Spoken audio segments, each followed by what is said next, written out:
State calls Tony Satterfield.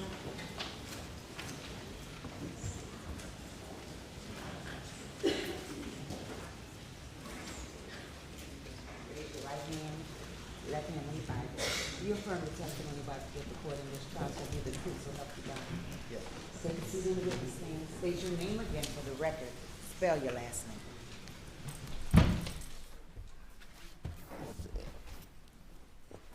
My name is Michael Satterfield. My last name is spelled Satterfield.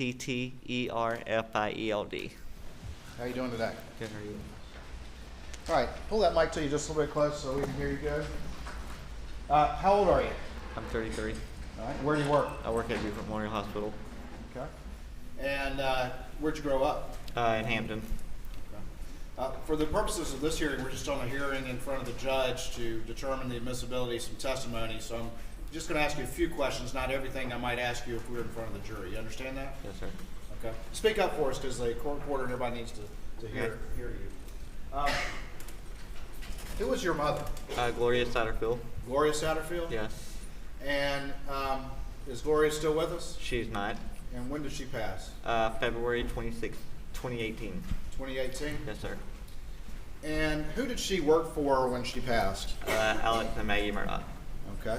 And do you know Alex Murdaugh? I do. Do you see him here in the courtroom today? I do. Can you point him out? Yes, right there. Okay.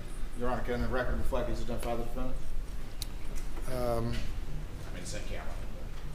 Yeah, where is he? Where is he? What was that, sir? I'm sorry.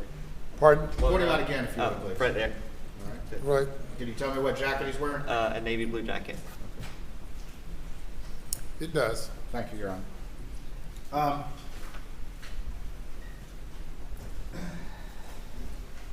How long did your mom, roughly, how long did she work for Alec? Do you know? If I had to take an estimate, I guess 20-something years, maybe give and take. I don't know that years. Okay. And slide up just a little bit more and talk right into that mic. There you go. Just a little bit. You need to get up on the mic so we can hear you. All right. What did your mom do for Alec? She was their housekeeper. She babysat for them. She cleaned their house, and kind of anything else they kind of need. Okay. And she had been doing that for a long time? Yes. During the course of that, you got to know Alec and his family to some extent as well? Yes. Did you trust Mr. Murdaugh? Yes. What happened to your mom? She fell and hit her head. Okay.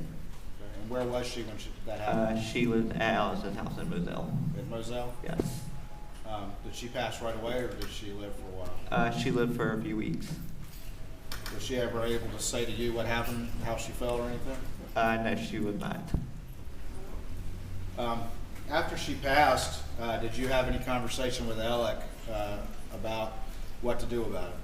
I did. And what was the conversation you had with Alec? What I did he say? barely, Go ahead. I barely remember, but it's like, let me go after my insurance company for this or whatever, kind of get these medical bills and stuff paid. Okay. So he said he was going to go after his insurance company Yes. and get medical bills for your mom paid? Yes. Did he say he might get any of that money for you and your brother? Yes. Did he say how much that might be? No. Ultimately, was there a lawsuit filed? Yes. Right. And who did you consider your lawyer was in all of this? Alex. At some point in time, did he bring another lawyer in? Yes. And what did he tell you about that? He said, if I understood it correctly, I can't do it myself because conflict of interest. I'm going to send you to my buddy, Corey Fleming. Corey Fleming? Yes. Did he tell you anything about his relationship with Corey Fleming other than they were buddies? Can you repeat the question? I'm sorry, I didn't hear you. Did he tell you anything more about his relationship with Corey Fleming? No. After he brought in Corey Fleming, were you still communicating directly with Alec about the case? Yes. Who did you think your lawyer was? Alex. The whole time? Yes. Did he ever bring in a person, or did they ever bring in a person by the name of Chad? Yes. And you remember Chad's last name? Westendorf. Okay. And what did they tell you about Chad? That he should be my PR. Your PR? Yes. Did you ever meet with Chad? Yes. Did you meet with him a lot or just? One time I can think of. Alec told you that he was going after his insurance company. Did he say how much that insurance was? One of them that I know of was like $500,000, and that's the only one. That's the only one he told you about? Yes. Did he ever tell you that there was also an umbrella policy worth upwards of $5 million? No. Never mentioned that to you, did he? No.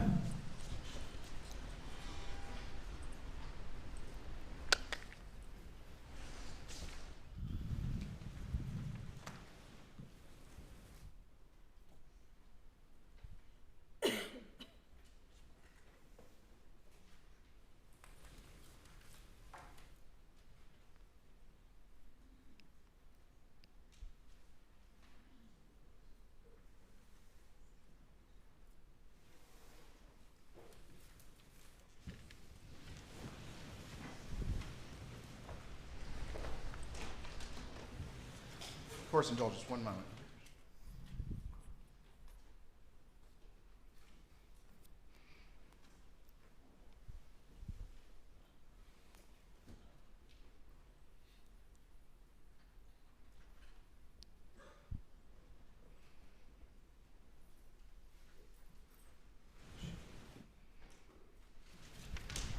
I'll show you what's been marked as States 372 to your testimony and just have you take a look at that. And do you recognize that document? Yes. And tell me what that is. That is a cover sheet that I sent him, Alex. Okay, and what's the reason that you sent that to Alec? I got something from the trailer company and a medical bill, I believe, and I just wanted to be sure what I needed to do with it. You had received some paperwork about your mom? It was a bill. It was a bill? Yeah. And who did you send that to? Alex Murdaugh, or the law firm. All right, and why did you send it to Alex Murdaugh? Because he said if we got any medical bills, just forward them to him, and I didn't know if I needed to do anything with it. Because you thought he was your lawyer? Yes. All right, and this had your phone number on there, but we blacked it out, correct? Yes.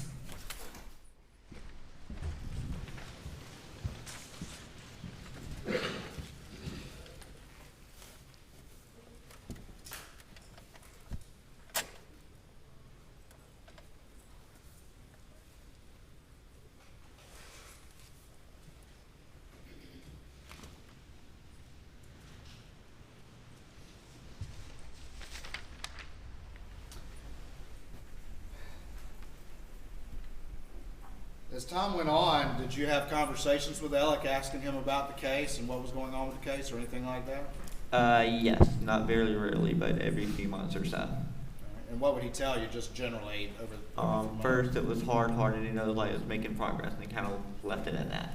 He said it was hard, but they were making progress? Yes. Did he tell you anything about whether or not you and your brother were to get any money after the medical bills were paid?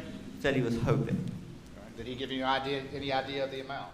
If I remember correctly, one time he said trying to get each of you at least $100,000 apiece. Each of you, you Yes. and your brother? Yes. Okay. At some point in time, did your family advise you that there was some media reporting about a settlement in the case? Yes. All right. And at that time, had you heard anything from Alec or Corey or Chad or anybody about a settlement in the case? No. All right. And what, if anything, did you do after your family? Did they ask you to do anything? Yeah, they said you might want to kind of follow up on it and kind of see. And did you make a phone call to Alec? Yes. All right. And what month was that in? I believe the last time I talked to him was in June of 21. June of 21? Yes. Around the time of the murders? Yes. And what did you ask him? I can't believe what I asked him, but it was still making progress and be ready to settle, by the end of the year. He told you it was still making progress and he was hoping to settle by the end of the year. Yes. Did he tell you that they had already gotten a settlement for $505,000? No. Did he tell you that they had already gotten a settlement for $3.8 million? No. Had he ever told you that there was an umbrella policy for $5 million? No. Did he ever mention to you anything about Forge? No. Did he mention anything to you about structuring any settlement? No. Did you give him permission to steal your money? No.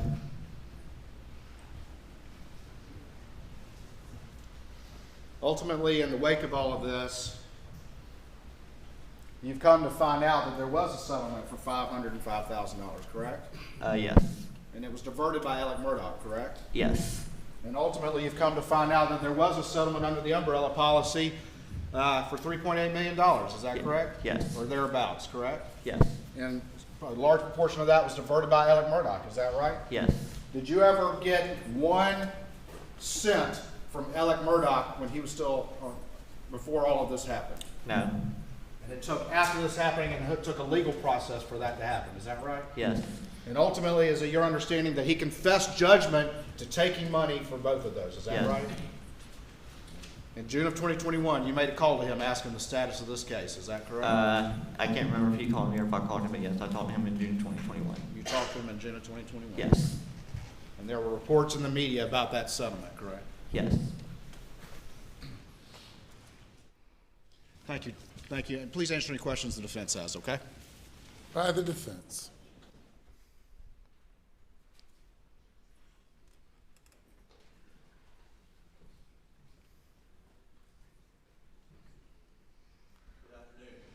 Morning, I'm sorry. Morning.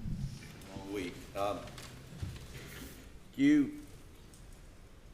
had a family member who saw an article in somewhere. Do you remember where that article was published? I don't remember exactly where they found it at or seen it at.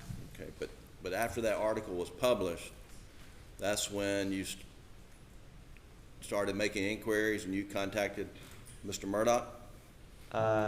Yes, once they seen the article or whatever, they were like, you need to follow up on it, and yes, and I can't remember if he called me or if I called him.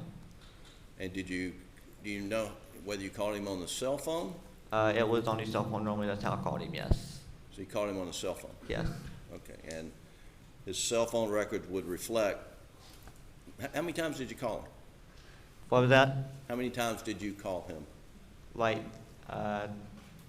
once, twice, three, we talked like 3 or 4 times, throughout the whole year, if I remember correctly. Okay. And when you called him after reading some article about a settlement, do you know if that was before or after Maggie and Paul were murdered? It was around the time, but I don't remember if it was before or after. Okay, all right, thank you. Nothing further, Your Honor. Thank you. You may step down.